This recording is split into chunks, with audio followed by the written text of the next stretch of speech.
Hello everyone, সবাইকে জানাই শুভ রথযাত্রা। আজ রথের দিনে যাচ্ছিলাম আমরা মামার বাড়ি। আর আজকে রথের সাথে সাথে হচ্ছিল অঝোরে বৃষ্টি, তাই মাঝ রাস্তায় আমাদেরকে দাঁড়িয়ে পড়তে হলো।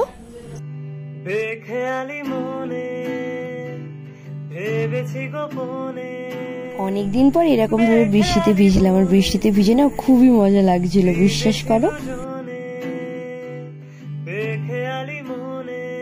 তারপর মা, ঋতিকা, রিপন মিলে বসে পড়লো রথটাকে সাজানোর জন্য।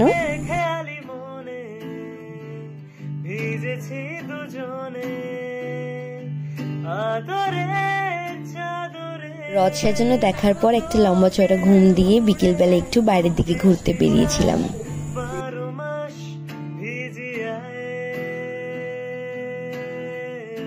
আর এখানে এত বড় করে রান্না কেন হচ্ছে সেটা একটু পরে বলছি, দাঁড়াও। আগে তোমাদের দিদাদের রাধা কৃষ্ণ আর জগন্নাথ বলরাম সুভদ্রাকে একটু দেখিয়ে দিই।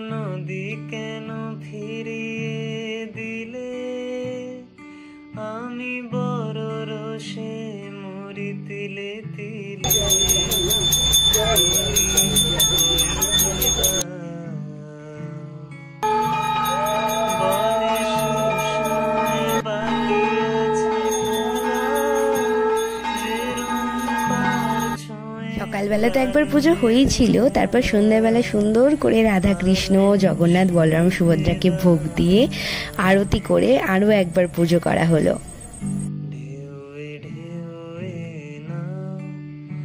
দেন জগন্নাথ বলরাম সুভদ্রাকে রথে বসিয়ে তাদের রেডি করানো হলো তাদের মাসির বাড়ি নিয়ে যাবার জন্য।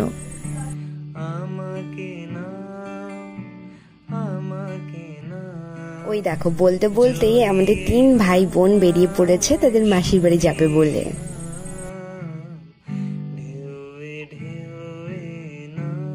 আর একটু পর যাচ্ছি আর দেখতে পাচ্ছি একদল বাচ্চারা অনেকগুলো রথ নিয়ে টেনে টেনে আনছে। দেখে যে কি ভালো লাগছিল কি বলবো তোমাদের।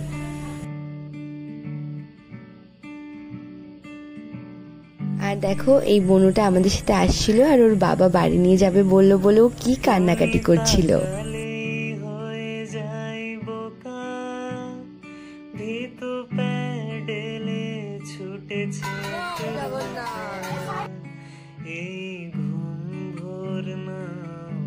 আর তখন দেখালাম না যে বড় কড়া করে রান্না হচ্ছিল, তার কারণ হচ্ছে বেশ কিছু বছর ধরে আমার দিদারা এই রথের দিন সবাইকে খিচুড়ি ভোগ বিতরণ করে।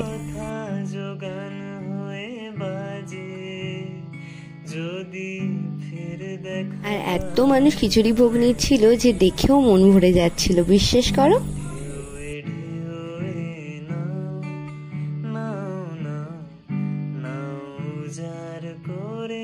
আর আমরা এইভাবে হই হুল্লোড় করতে করতে রথযাত্রার দিনটা কাটালাম। আর তোমাদের ভিডিওটা কেমন লেগেছে অবশ্যই জানিও।